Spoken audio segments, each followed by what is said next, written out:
All Kalou decides, that's where a conversation is.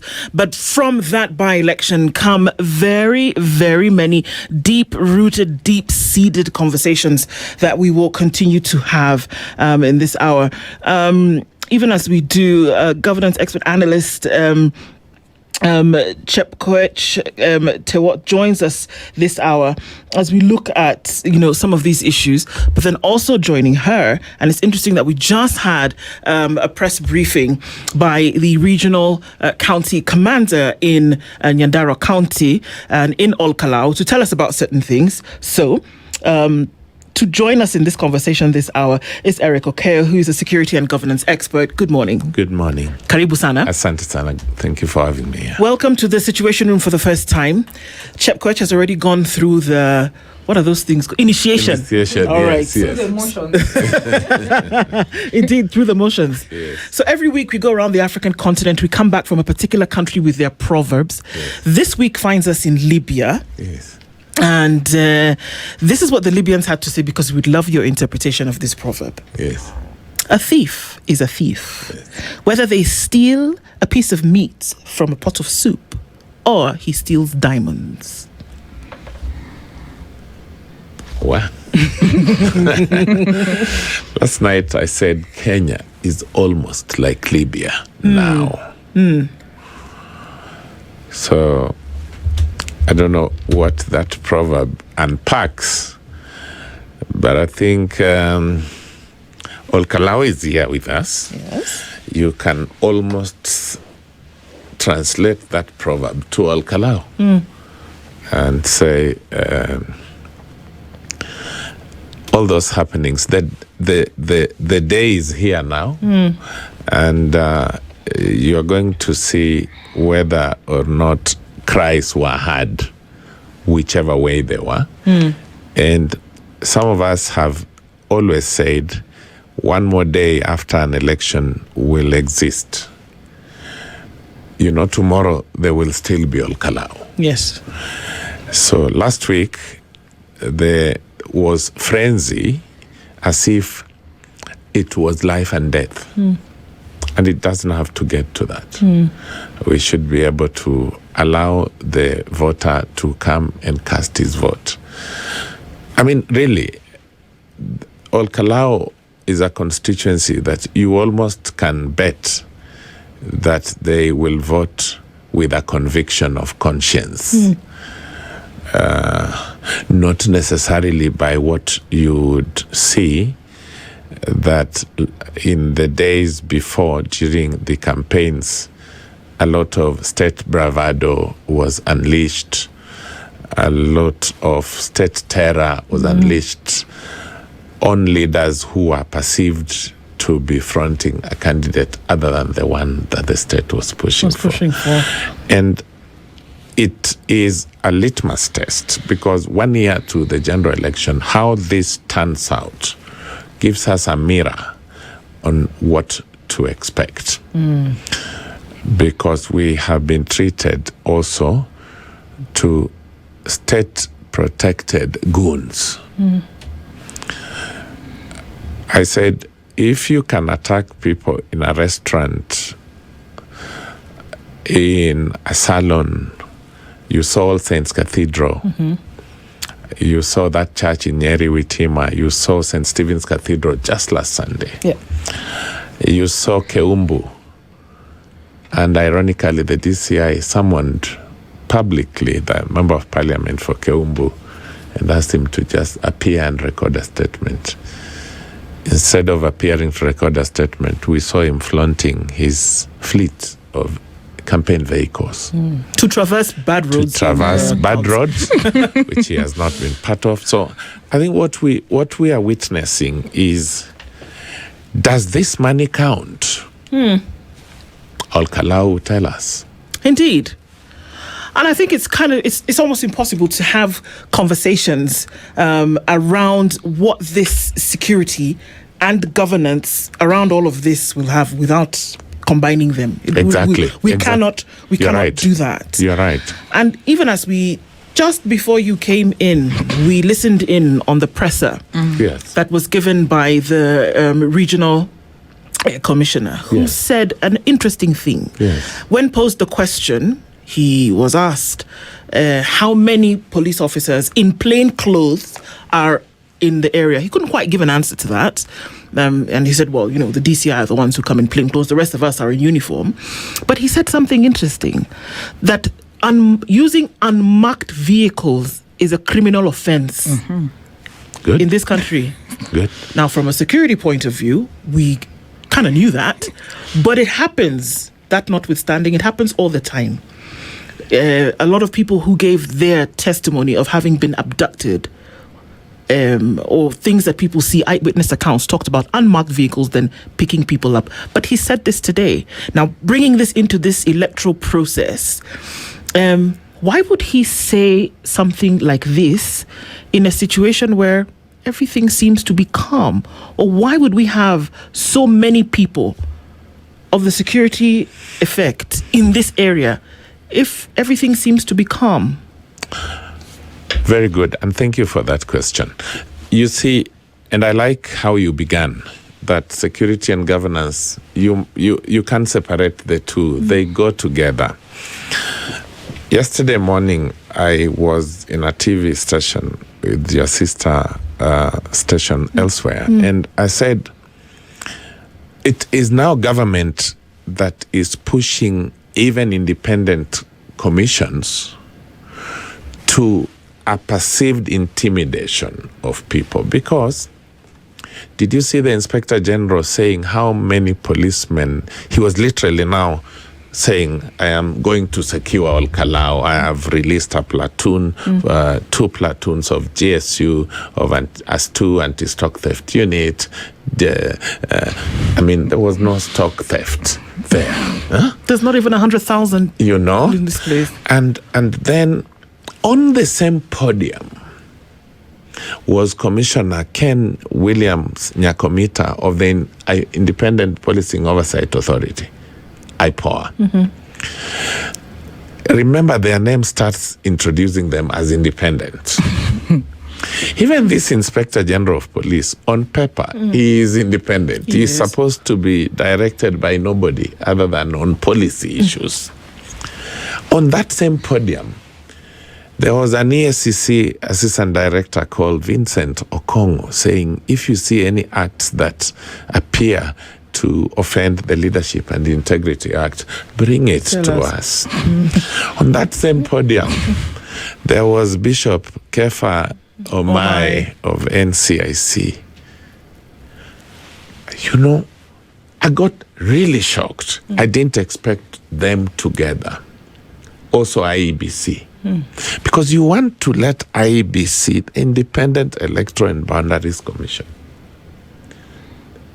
And yesterday, for the first time, one of their commissioners, who, by the way, is the most technically competent and qualified, Anne Derito, having been Registrar of Political Parties, and before that, she was in IEBC itself. She's a very, very well qualified officer, if you ask me. But she said, not every goodie is a bribe. These people of all Kalou were sleeping somewhere. Who told you they needed GOK mattresses? There had not been a mudslide there that affected mattresses. You bring them gas cylinders that with matchbox, and you haven't advised them on refill processes. So all this should have been enough for ESCC to enforce Leadership and Integrity Act. Kefa Omai ought to have been talking tough from all Kalou. The whole idea now of a zealous deployment of security agents was meant to achieve one thing: to create voter apathy. Why? So that if I see the police in the streets where I would normally be going to the market or going to school or going to work, then I will stay at home. This fear would have caused voter apathy, so that, and you know what they do, that they would over-deploy them in areas perceived hostile to that thinking, so that ultimately people are tired to go to the voting to polling stations. Because when you wake up and you see lorry loads of policemen and how police have been treating people in that constituency in the past campaign period, you will almost predict that people will not go and vote. They'll stay at home. Out of the 73,000 registered voters, by-elections don't attract a lot of voter turnout. No. But see the investment by government. I watched a PS saying, I'm on the field just ensuring there is rural electrification. It's just a coincidence that the by-election is here. But if there was good order, you wait. You say this coincidence is too close to ignore, so let's allow a good measure of practice to come out.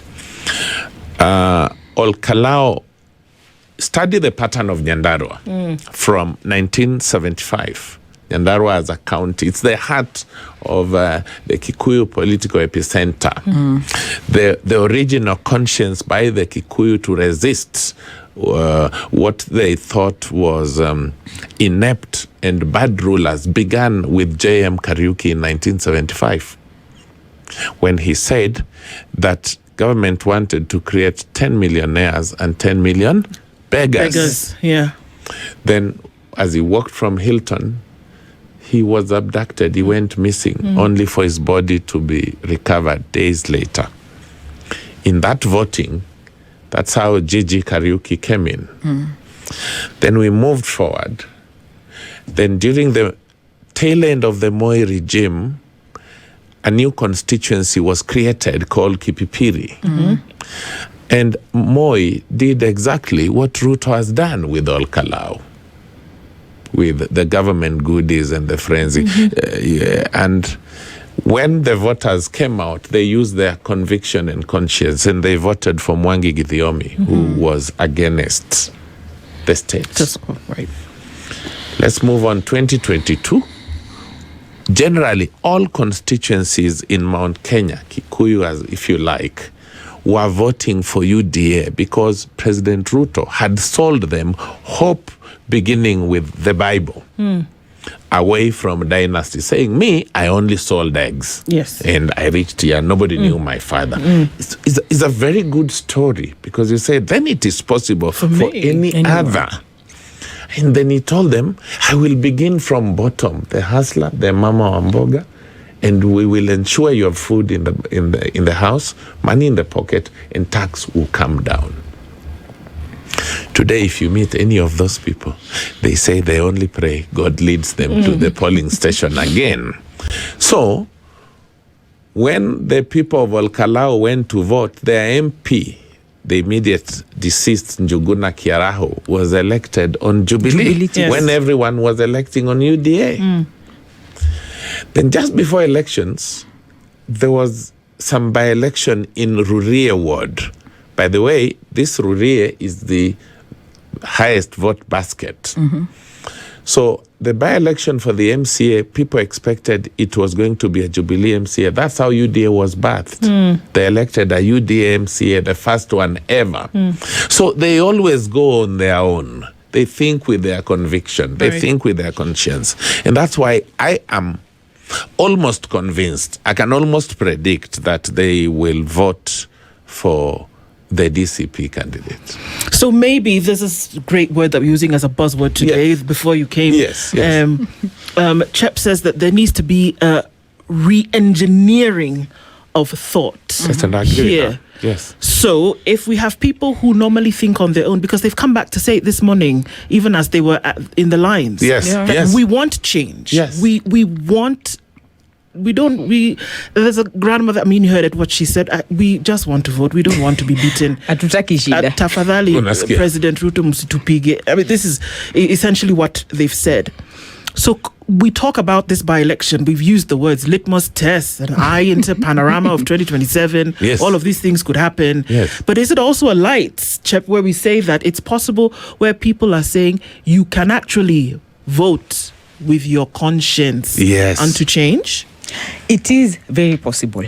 And that is our prayer for Kalou today. Yes. Because like we said, it is a litmus test for 2027. Yes. If we keep praying for our country, and the prayer here is we need things to change. The economy is a burden to the people. The resources are meager. Those resources that are meager and available are also being misappropriated. Correct. Then this is a chance to say, if all Kalou, with everything that was descent upon them, could make that decision, then it is possible. Because remember in our earlier conversation where I asked, who boxed us into this conversation of it's either or? We were boxed into the conversation of you're either with one term or two term. Yes. But we are seeing the all Kalou people say, you know what, wait a minute, we can actually decide for ourselves, and we can decide through this vote. Then it means in 2027, we can say, wait a minute, everything notwithstanding, we are going to make the right decision that we feel is for us. When he talked about independence of institutions, our question has always been, how independent is the word independent in the names of those institutions? IBC will blame Kenyans for not trusting them, that there is trust deficit. But they are the ones who behave in a manner likely not to be trusted, because you cannot come and say things that were distributed do not amount to voter bribery. So then what constitutes voter bribery? So which one is the bribe? Exactly. Exactly. Yeah. So what constitutes voter bribery? Because we cannot have these rules being used against person X, but when it comes to person Y, tunalegeza kamba. That should not work. The standardization of what IEBC should do. Yes. Do they have the capacity to rein in on these individuals that, for example, are in government, to say that what you are doing is wrong, despite you being in government? But no, we have seen partisan politics even within the IEBC. So how independent are our independent institutions? EACC will come, but who have we seen successfully prosecuted and even jailed because of corruption allegations? Are they not the same ones shouting from top of vehicles every weekend? So why does it seem difficult to then be able to see? I mean, Anne Dorito, with all credit to her, is not the first one who's been, flip-flopping on some of these issues, that whether this is a bribe or the other is not. When you see, for example, that what we saw in the headlines on Monday morning after the fiasco over the weekend, where there were goons in broad daylight wielding crude weapons in the presence of the police, a security matter, the 1,000 of them that are in All Kalou this morning. If you see people who should be doing something constructive on a day like this, for example, wielding these weapons, attacking people, and you choose, because I believe it is a choice, not to apprehend them and start to ask them questions, can you be secure? Why is it so difficult to make a decision and say, even if somebody, because that's what we do, don't we? We arrest suspects. We have not found them guilty. We arrest suspects. If somebody is suspected to be behaving in an untoward manner, we arrest them, and then we have conversations with them to determine their guilt and or innocence, right? So why is it so difficult, Erick, to then stand on a decision and say, we are actually going to follow this rule of law? Let me tell you, we still have very genuinely well-meaning public officers. Even in police, we still have good ones. They're not all bad. I am not a believer of wholesale condemnation at all. In every sector, you will have good people, well-meaning. Sometimes those who are well-meaning just take their 2 steps behind and say, what do I do? We don't even seem to remember that just 20 years ago, we nearly collapsed our country with this thing called elections. We nearly collapsed our country. States that have failed began this way. Do you know, put together, all our police officers across the country, put together, they don't exceed 250,000. Put together. Now, Kenyans are 60 million. When will you use the gun of 250,000 against 60 million? The gun will stop at some point. It will run out of ammo, or the handler will have been overpowered, or both, or either. So you don't want to play with such a situation. When the citizen gets to a point where they say, no, now it's us on our own. These goons, You know what has brought them up? Is that, the original person to bear responsibility for securing us is government. Yes. They use our taxes. That's why they're here. So they can't keep saying, you saw C.S. Murkomen, after doing 47 rounds of what he called Jukwaa la Usalama, came back and on the staircase of Harambee House, all he could read out was a finding that we have 300 different groups of illegal vigilantes. And then he said, more than about 130 are in Nairobi. Then, so we have had CS. So what are you telling us?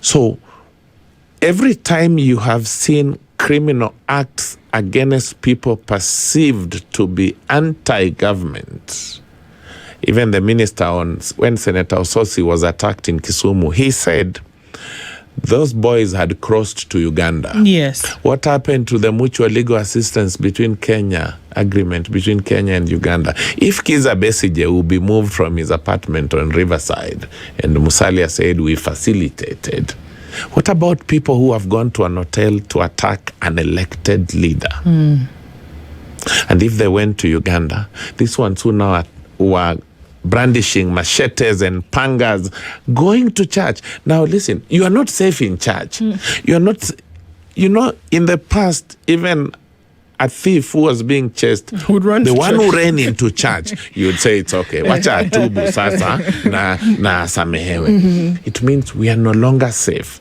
So I said, governments that breed thugs, they are no longer goons, they are thugs. They're criminals. Governments that breed those ones stare into failure.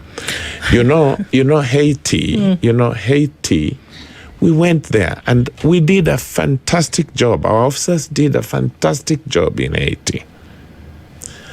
But when they come back here, they get into instructions left and right. Remember, at 5 p.m., these officers are husbands or wives or parents. They belong to a family ecosystem without the uniform. So I always say, don't set them against the citizen, because we want to coexist with them over the weekend, in weddings, in funerals, etc., etc. But when we stare into a country at a time when the Kofi Annan Foundation is saying the probability of flare of disruption of peace is beyond 50% 1 year to election, there is every reason to be scared. There's an organization called Financial Reporting Center. There's another one called Assets Recovery Authority. You and me and Chep, if we went to our banks now and attempted to deposit hard cash, 1 million, or withdraw, whichever you walk into the banking hall for, you'll be given a form to disclose. Yes. Many of these political leaders we see across could hardly afford to take their children to mid-level learning institutions 1 or 2 years ago. And we know them, we live with them here. They would give checks that would not be honored. 20, 50, 100,000. Today I have seen a member of parliament who runs into an empowerment session saying, I have brought, and they say, how much? 1, 2, 3, 10 million in one event. Where has that money come from? It was drawn from which bank? From which account? With which explanation? With which explanation? Most importantly, where did it come from? Yes. You have seen now they fly. I was in one event in a rural part of Nyanza 6 months ago. What I'm about to say will shock you. Okay. 6 political leaders landed in 6 different choppers, and each comes alone. It's the pilot and him. These are the same people who could not afford mileage 6 months ago. And what we are saying is this money is being drawn from somewhere. Where? Beyond a by-election, there's a lot more, and we're going deeper to find out then exactly what then must be done and what the people of Kenya are actually saying. Chep Towet and Erick Okeyo with us in the studio this morning as we continue that conversation. And during an election, it's like the people are deciding, people are the ones who are saying, people are the ones who are voting. There seems to have been it was clear that there was a lot of interference, or there was a lot of persuasion that took place prior to this day, and that everything seems to be peaceful. But then there is a sentiment that come 5 o'clock, when the polls have closed and the counting begins, is when we are going to see the things for which the 1,000 police officers are there to do. Yes. Is that the case? That's the case. And you know, I am expecting that the voter in Kalou will actually appreciate that there is nothing illegal at all, nothing punishable by Criminal Procedure Code to vote and remain in the polling station outside it. There's nothing wrong with it. So why does IEBC tell everybody to go home? They should tell us, because an IEBC presiding officer in the Maina Kiai case in court, the court held that the results declared at the polling station will be final. Yes. Yeah. Actually, the meaning of that one is that this grouping in Bomas of Kenya preceding declaration of the presidential results cannot be called National Tallying Center. There is nothing to tally. All they wait for is to verify. It should actually be called the National Verification Center. Okay. Because all they should do is a polling station result that this presiding officer at, for example, let's call it for this moment, Kalou Primary School. Okay. Polling station number 101. At 5 p.m., when that exercise concludes, the person is supposed to declare the results in the presence of agents. In public. It is meant to be a public event that even media can cover. It's not meant to be confidential. But that is the time you will ensure that transportation of some ballot boxes from a point to the polling station, that is the time a vehicle will have encountered mechanical issues so that it gets to lighting time. That is the time the lights will go off, and that is the time police will ask why people are here, and IEBC said people should go. IEBC should tell Kenyans which section of the Elections Act Kenyans offend by choosing to vote and peacefully just saying, we are only 700 of us in this polling station, because you don't expect one polling station or booth to exceed 700 voters. Because that's the number on the sheet. That's the number on the sheet. So, it is me who has come here to vote. Yeah. I have today decided I'm not going to work. I want to be and see whether my voting counts. But you will wait to hear results that sometimes you say, no, but it can't have gone like that. That's the time you hear that people who voted exceeded the role that you had. So I think I agree with my sister Chep, whom I'm meeting for the first time here. I agree with her that it is up to IEBC to secure confidence of Kenyans. It's up to them. Kenyans are here. They want to see you gaining their confidence. And gaining that confidence cannot be by saying, vote and go home. I don't want to go home. Who has told you I want to go home? It can't be by voting and going home. And you are also the same one saying that goodies are not necessarily a bribery. And you have not then explained to us, broken in the basic manner I can understand, what an election offense is that is called inducement. You know, and this is why anyone who is saying that Kalou will be ignored. It will not be ignored. There are many Kenyans who are waiting to see what Kalou will do, and it will easily sway other areas into saying, wait a minute, it is possible to receive gas and mattress in this, but still have a conviction to vote for a leader that I think was the best. Okay. All right, Ndu, you know, IBC says they are free, fair, and credible. Yes. It is the credible part that we do not believe as Kenyans. And that is what would make me vote and sit to wait to see the credibility of that institution. Now, if IBC was trustworthy enough to have counted our votes, and I want us to bring the past into this conversation, without everything that has happened in this country, including, unfortunately, the post-election violence, then I would have no problem casting my vote and going home. But because I know their history, I have to sit there and ensure the credibility of my vote, that it has gotten from point A to point B and be announced the way it was cast. That is the problem. Because for as long as you have people who will keep changing results in the middle of the way, that 500 votes were casted in polling station X, but by the time they get to polling station Y or the announcement, they are 1,000 votes. Kenyans will always sit to say, wait a minute, we did not vote, we were not 1,000 people. We are not 1,000. So that is the problem. If they can gain the trust of Kenyans, it means even we will reduce the number of incidents, because it is again in the coming together in those polling stations where the chaos begin.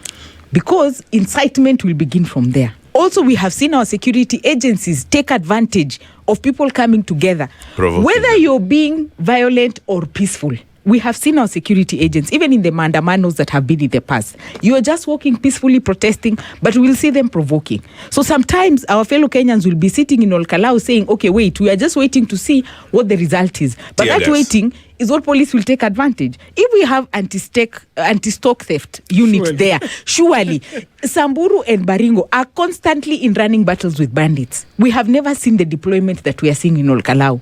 What does that tell you? So even our fellow Kenyans in Kalou somehow have to, you know, they are not even used to anti-stock theft unit. Exactly. Unajua watu wa Baringo na Samburu wamezoea because of the bandit. So even Kalou people are wondering what the hell is going on. It's interesting that you talk about credibility, because we're take a snapshot of the elections that have happened in this country for the last 25 years.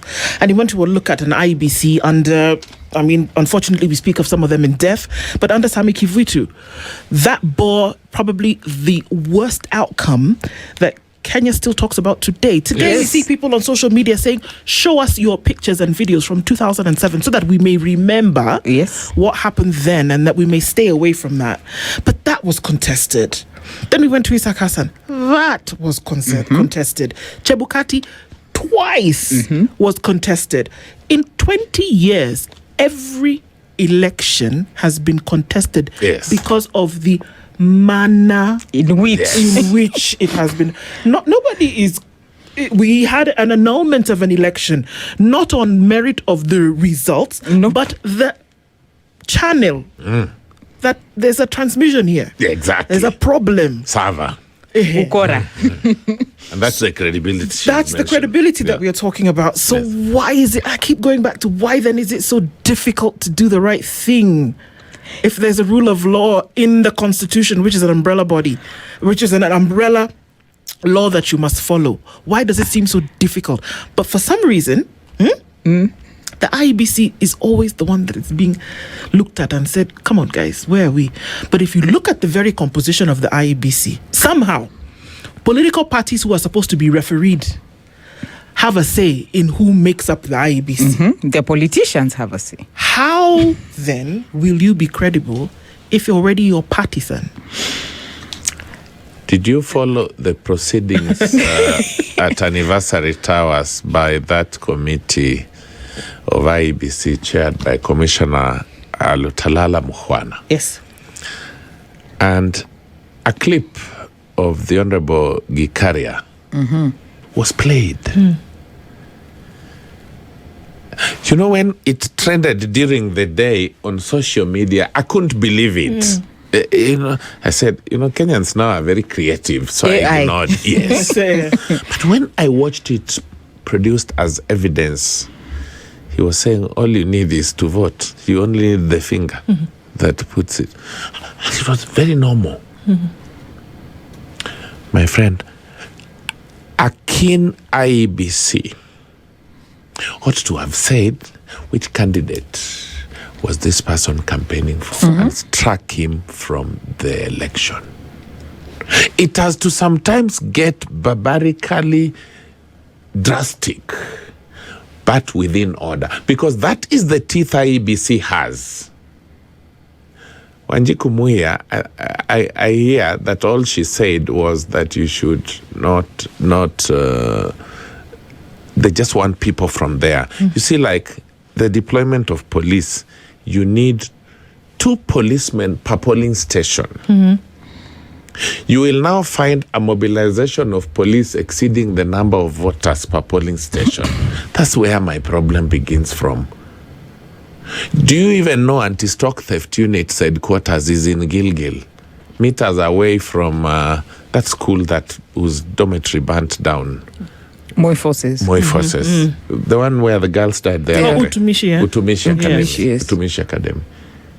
And even as we know that matter is in court, I just want you to remember the distance between us 2 headquarters and the response. There was no response from the time the SOS was raised at 1 a.m., 1 to 2, till 8 in the morning. So you are now available to go to Kalou in a manner not envisaged. And maybe not necessary. Not necessary, actually not necessary. And you know, next year, you will be having averagely 47,000 polling stations. 47,000 next year. If you work that with 2 policemen, is 94,000 policemen. So if you deploy that, that's why usually during elections, you'll realize you go to a polling station, there's one where you find people who are prison officers. You find people who are KWS rangers. Because the Inspector General has reached the end of what he can manage, and he has now, invoked a section of the Police Service Act to appoint temporary police officers for the purpose of the event. They're called temporary only for that event. Now, that's how exposed the situation is. So it is possible to mismanage resources in a by-election, but the general election is coming, and we can almost see if you are deploying all these policemen. So far, every sign in Kalou is that it is peaceful. So there's no need for these policemen. Send them then to Samburu, where the deputy president just flew off like this, and people were attacked. Send them to Angata Barikoi in Kilgoris and Transmara. Send them to Baringo. Baringo is disturbed throughout. Help them track leaders of these 300 goons that various 47 security intelligence committees have said exist, and through the minister. Yeah. Help us feel like we are not on our own. There's a government that is running across town using taxes by Kenyans and therefore appreciates why it is in town. It is in fact appalling, because in that same findings of Gikaria, the member of parliament, IEBC have fined him 2.5 million. So this same IEBC yenye tunategemea, we need to see if their actions are taken seriously even by members of parliament, because they have always been called a toothless dog. Yes. And it is not our fault, because we have seen how they act, the results of the things they do. Because if you can find a member of parliament 2.5 million and they don't care, what does that say about you? Ni kama baba, you're trying to discipline your child and he's busy talking back at you. What does that say? There's no respect. And so some of these things and the credibility of IEBC is by design. The constitution might be there, and all these guidelines, even within the IEBC themselves, code of conduct. But it is by design that they behave the way they do. Because like you said, in the selection of the commissioners in IEBC, a lot of hands are involved, including hands of politicians who have interest. Oh yes. So if a politician has interest, and you have picked me as CHEP to be IEBC commissioner, who should I serve? Kenyans or the master? Well, of course, you. Yes. And like we know, even in the good book, the Bible says you cannot serve two masters at a time. Yes. So there is no way I will be able to serve Kenyans and serve you who picked me. Your interest will precede the interest of Kenyans, whose resources are being used as I sit there as a commissioner. So I think it is also time we re-engineer again, today that is the word of the day, on how we pick these commissioners and how they end up being commissioners. Because every time we have different hands pulling at the pot, we have the kind of results that we have. And we have normalized violence as Kenyans, which we need to stop. Not completely. You cannot be going into a situation expecting, one, we have normalized it in a way that we expect for there to be violence. Yeah. But also the police have normalized it in a way that they have to meet the violence against Kenyans, which we should stop. He talked about the Kofi Annan Foundation. In fact, their findings was there's a likelihood, and the likelihood is 84%. Yes. What does that tell you? It is scary. But I don't want us to sell fear. Neither should we sell hope. Chap, if I can just interject there a little bit, that this ought to be taken seriously. Yes. Because if you remember, Kofi Annan himself, prior to his demise, was one of the individuals who came and brokered peace that saw the end of the post-election violence in 2007. We have a deal. Wise Absolutely. We have a deal. They stood on the steps and they said that. So for the foundation that was set up in his name, for some of these things to be looked at, to tell you that from what they see and understand, from the things that we see happening around, that the next election in Kenya is likely to be violent. What should that mean for the people who are the bystanders who are watching, the people in government, the IEBC, the Independent Policing Authority, I mean, let's name them, the NCIC, the EACC, the DCI, the NPS, I mean, I could go on for days. All of these individuals have a role, groups have a role to play here, but we're kind of watching the thing, and if not instigating some of the things that could lead to a situation that would make that 84% look like child's play. I think we look at the number and it is not resonating. It is not hatuingi vizuri what that number means. Because sometimes you look at a number and to you it's just another statistic. Unfortunately, this could mean lives. Exactly. This could mean property. This could mean a destruction of a country. It is not just a number. It is not just findings. It is not just a research. It is the difference between us today stabilizing our country and stabilizing our politics or losing it. Our politics has always been very polarizing, very heavy, and very emotive. So the more we continue with the kind of utterances we see from our politicians every weekend as we exchange on top of vehicles and in stopovers in markets, the more likely this number is going to be realistic. Is that the case? I'll come back to you, Eric, because let me give you three of those proclamations. Two of them you've already made reference to today. When people say, how can you spend 1 billion? Where are you getting 1 billion shillings to pour into a constituency that was not budgeted for? And somebody tells you, it's not 1 billion, it's 10. That's one. A member of parliament, a sitting member of parliament, in hopes that they will be re-elected in the next, decides to buy 3 high-end vehicles. I don't know. It's oxymoronic. You know? To traverse roads that are dilapidated. Because of his bad leadership. Yes. Then rather than say, let's go to parliament and legislate so that the Kenya Urban Roads Authority, the Kenya National Highways Authority, and the Kenya Rural Roads Authority can actually do something here, and let's make sure that the budgets are actually making it better so that we can have farm to market, so that we can have vehicles moving and they spend we could go on. You buy vehicles so that you can go speak to Kenyans so that they can vote for you. Vote you back. That's the next one. And then you have another situation where somebody tells you that, not all of it is a bribe. you know, it's some of it is just a handout to make you feel a little bit better. How do you make sense of that? Scary things to still remember. Haven't you had politicians saying, who told you that we are going to do one term? We are going to do two. Which president has done one? We can even change the constitution and go. Haven't you had someone saying kura espotosha tutajaza? Now, it is the pronouncements of that nature that go unattended to within the confines of our legal procedure that then make everyone give up and lose every remaining hope. Some people in apathy say, why do I vote? If so-and-so said, if the votes are not enough, they will refill. Yes.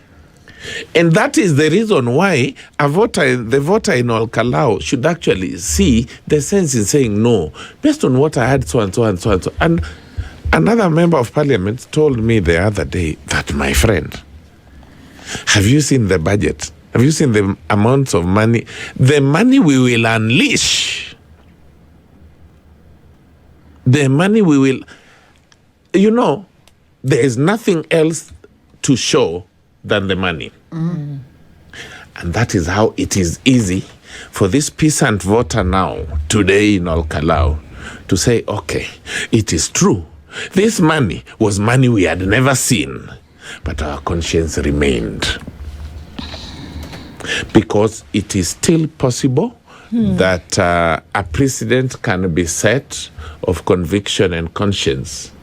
And IBC also, by the way, depending on how peaceful to the end this process will appear, then their confidence levels they can speak about. I want an IEBC that can begin to traverse the country to do civic education, to assure that, look, for us, it is just trite law. It's here. You have you are in our voter register, we can identify you, you belong to this polling station, cast your vote and that's it. We don't have any more role. They should be devoid of passion and feelings and just say, this is what Kenyans want. And I know we still have some of those ones. And this is how you get some of this intelligence. Some of them come from inside. People who are, I'm anonymous, but this is what is being done. I'm anonymous, but this is what is going out. You know, we are talking about police excesses and why there should be IPOA. I just questioned here why Commissioner Nyakomita was on the same staircase with the IG. And this morning I was reading about a presidential directive to take away the independence of IPOA and return it as a department in the Ministry of Interior. Thank God there is a court order stopping it. Now, what you make of that is up to you. The reason why we have these conversations is to create insight. Yes. For people to say, hey, this is the situation.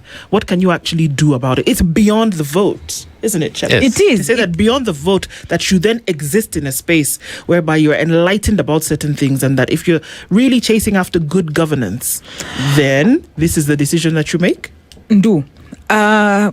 Again, unfortunately, we are a reactive country. We are not proactive, in the sense that these conversations are not things that we have normalized to talk about, to say, hey, this is the makeup of our institutions and this is the mandate of our institutions. This is the far they can go and this is what they are supposed to do. We don't do that. We wait until there's an incident and then that's when we say, hey, kwani kazi ya IBC ni nini? Kwani kazi ya IPOA ni nini?